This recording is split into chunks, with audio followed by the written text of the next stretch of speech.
हिंदुस्तान की सियासत में अहम मकाम रखने वाले कांग्रेस के कद्दावर लीडर व साबिक वजीर डॉक्टर शकील अहमद हमारे साथ मौजूद है। मोदी जी जब हुकूमत में आए थे तो उन्होंने एक नारा दिया था, सबका साथ सबका विकास। अभी हालिया वाकया आप जान रहे हैं कि ख़ास तबके को मारने काटने की बात लोग कर रहे हैं। क्या आपको लगता है कि ये विकास का नारा यही था क्या मोदी जी का? देखिए मोदी जी का जो असल विकास है ये हुकूमत दो लोगों की है, मोदी जी और अमित शाह जी की। और ये हुकूमत काम करती है दो लोगों के लिए, अंबानी और अदानी के लिए। और बाकी जितनी चीजें की जाती है वो लोगों का, इस मुल्क के हिंदू हो, मुस्लिम हो, सिख हो, ईसाई हो, उनकी आज जहन जो है, उनकी नजर उस तरफ से हटाने के लिए ये दंगों की सियासत, ये नफरत फैलाने की सियासत।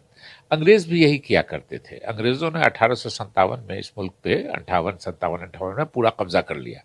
लेकिन सिर्फ कब्जा करने से नहीं होता, उनको चाहिए था कि हुकूमत उनकी ज्यादा दिनों तक जारी रहे। तो उन्होंने एक पॉलिसी बनाई कि उस वक्त भी 60% हिंदू थे इस मुल्क में, वो 35% मुसलमान थे। जैसे आज 80% हिंदू समाज के लोग हैं और 15% मुसलमान हैं, तो यानी 95% आबादी। तो अंग्रेजों ने भी यही पॉलिसी की थी कि 95% आबादी आपस में लड़ती रहेगी तो हमारे करप्शन पे, यहाँ से सामान लेके इंग्लैंड भागने का, यहाँ की चोरी करने का, यहाँ से के लोगों पर जुल्म करने का, यहाँ की इंडस्ट्री तबाह करने पर लोगों की नजर नहीं जाएगी और हमारी हुकूमत चलती रहेगी। मोदी जी और अमित शाह जी की भी यही है कि हम जो अंबानी अदानी जी के लिए कर रहे हैं, सारे एयरपोर्ट्स उनको दे रहे हैं, रेलवे उनको दे रहे हैं, सारी ज़मीनें उनको दे रहे हैं, LIC बिक रहा है, एयर इंडिया बिक रहा है, BSNL बिक रहा है। और सरकार जो जो कांग्रेस के ज़माने में पब्लिक सेक्टर की चीज़ें थी वो सब बेच रहे हैं। पूछते हैं कभी कभी बीजेपी वाले कि 70 साल में क्या हुआ। हम लोग कहते हैं कि जो 70 साल में हम लोग किया वही तुम बेच के अपना कारोबार चला रहे हो। तो ये सिर्फ इसलिए हिंदू मुस्लिम नफरत फैलाने की बात कि उनकी चोरी पे, उनके करप्शन पे, उनके भ्रष्टाचार पे नजर नहीं जाए, इसलिए करते हैं। लेकिन इसका बहुत ही खतरनाक नतीजा निकला जो अंग्रेजों ने किया, मुल्क टूट गया हमारा। फिरका परस्त जहनियत को रोकने में नाकाम क्यों साबित हो रही है मोदी हुकूमत?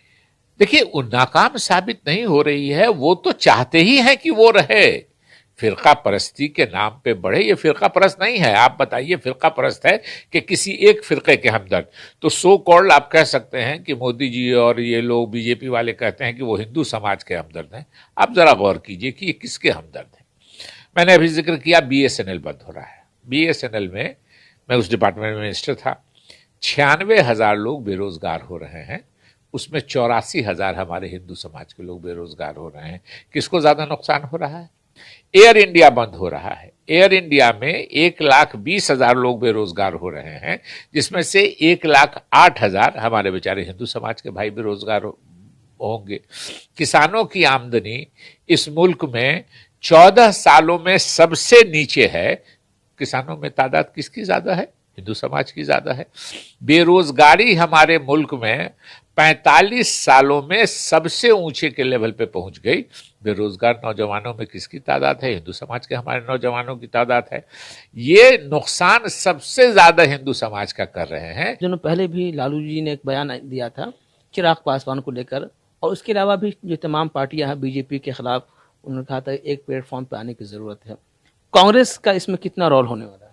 देखिए, बिल्कुल इस राय से हम लोग मुत्तफिक हैं कि सिर्फ बिहार नहीं, सिर्फ यूपी नहीं, मुल्क में कहीं भी अगर फिरका परस्त, और फिरका परस्त ये है नहीं, ये झूठे फिरका परस्त हैं, अगर सबसे ज्यादा अभी किसी को नुकसान हो रहा है तो वो बेचारे हमारे हिंदू समाज के लोगों को नुकसान हो रहा है। लेकिन उनको जज्बाती मुद्दों पे बहका करके उनका नुकसान जो हो रहा है उस तरफ उनकी नजर जाने नहीं दे रही है बीजेपी, RSS के लोग। बिहार हुकूमत ने जो काम काज किया है इस कोरोना काल में, इसने कहा कि भाई जो कोरोना से मुतासिर होकर जो लोग मरे हैं उनको 4-4 लाख रुपया मुआवजा के तौर पर दिया गया है। लेकिन अब तक बिहार में कोविड स्पेशल अस्पताल अब तक नहीं बन सका, और बिहार के जितने भी अस्पताल हैं सब की हालत जर्जर है। देखिए, ये शिकायत उस जमाने में भी बहुत हुई। ऑक्सीजन की कमी की बात भी हुई, बेड्स की कमी की बात भी हुई। ध्यान देना चाहिए बिल्कुल। और कोविड की बात हो रही है और कोविड के साथ कह रहे हैं कि अब जीने सीखना चाहिए कोविड के साथ। सरकारों को भी चाहिए और बिहार सरकार को, नीतीश जी को भी चाहिए कि कोविड स्पेसिफिक अस्पताल बनवाए। और सबसे बड़ी बात है कि हिंदुस्तान सरकार से दबाव डाल के वैक्सीन ज्यादा से ज्यादा लेने की कोशिश करनी चाहिए कि अभी तक अगर विजिबल नहीं ये हो रहा है, दबाव बना के आप एनडीए के हैं, डबल इंजन की सरकार बोलते हैं, तो आपको चाहिए कि दबाव डाल करके भारत सरकार से ज्यादा वैक्सीन बिहार के लोगों को। मोदी हुकूमत की तरफ से ये बार बार इल्ज़ाम कांग्रेस पर लगता रहा है कि जब आया था तो शुरू में ही कांग्रेस पार्टी मुखालफत करती थी वैक्सीन को लेकर, लेकिन अब खुद कांग्रेस पार्टी के तमाम जो लीडरान है वो अब कोविड लगा रहे हैं। देखिए, ये गलत बयानी है। वैक्सीन, मैं आपको बताऊं, ये वैक्सीन मोदी जी के राज में पहली बार नहीं बना। मैं आपको गिनाता हूं, बिहार के लोगों को मालूम होना चाहिए। 1948 में टीबी का वैक्सीन और टीका बना इस मुल्क में, कांग्रेस की ही हुकूमत में। चेचक, जिसको स्मॉल पॉक्स कहते हैं, उसका टीका बना।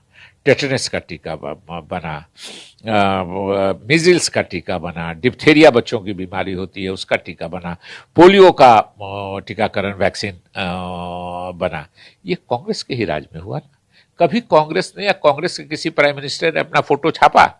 ये सिर्फ प्रचार जीवी, हिंदी में एक लफ्ज है कि इश्तहार की बुनियाद पर है मोदी सरकार जिंदा है। अभी ओलंपिक वाले गोल्ड मेडल लेके आए हैं, उनका फोटो छोटा छोटा है, अब मोदी जी का बड़ा बड़ा फोटो है। पहले भी हिंदुस्तान में ओलंपिक्स में मेडल आया है, लेकिन उसको अपने वाहवाही का ये तो ऐसा कर रहे हैं कि कभी मेडल कोई हिंदुस्तान जीता ही नहीं। मोदी जी ने कह दिया हॉकी में हिंदुस्तान को कई गोल्ड मिला हुआ है। ध्यानचंद जी 3 गोल्ड मेडल जीतने वाली टीम के वो मेंबर थे, और ये कह रहे हैं कि ये नया भारत है। तो ब्रॉन्ज मेडल जीतने वाला नया भारत हो गया और गोल्ड मेडल जीतने वाला भारत क्या था? नया भारत इसलिए कर रहे हैं, वो हॉकी की तारीफ नहीं कर रहे हैं, वो अपनी तारीफ कर रहे हैं कि हमारे लीडरशिप में ये जीते हैं। तो ये मतलब सस्ती शोहरत की बात है, हिंदी में कहते हैं सस्ती लोकप्रियता। हिंदू समाज के ही एक है यतीश अखानंद जी, वो खुद हिंदू समाज को लेकर बहुत सारी नाजेबा कलिमात अल्फाज इस्तेमाल कर रहे हैं, क्या? देखिए, अफसोस की बात है कि इस मुल्क में एक नया ट्रेडिशन चल गया है कि जो जितनी घिनौनी बात करेगा, जो जितनी खलफशार पैदा करने की बात करेगा, वो कह तो रहे हैं हिंदू समाज की औरतों के खिलाफ बहुत भद्दी भद्दी बातें, लेकिन उनका निशाना है जहां मुसलमानों को लेकर के। तो ऐसे लोगों को हमारे मुल्क में एक नई रवायत चल गई है कि एमपी एमएलए मिनिस्टर बना देते हैं। ये सारे लोग जो कर रहे हैं, जो उस पर जो लीड कर रहे थे कल दिल्ली में, वो भी एमपी एमएलए मंत्री होने कैंडिडेट हैं।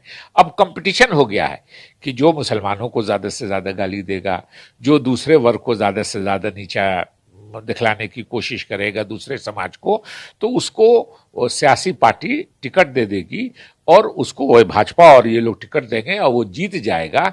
इस एमएलए एमपी होने की लालच में लोग इस तरह की बातें करते हैं। तो ये थे हमारे साथ डॉक्टर शकील अहमद, जिन्होंने बड़ी बेबाकी से अपनी बात रखी। ईटीवी भारत के लिए पटना से मैं आरिफ इकबाल।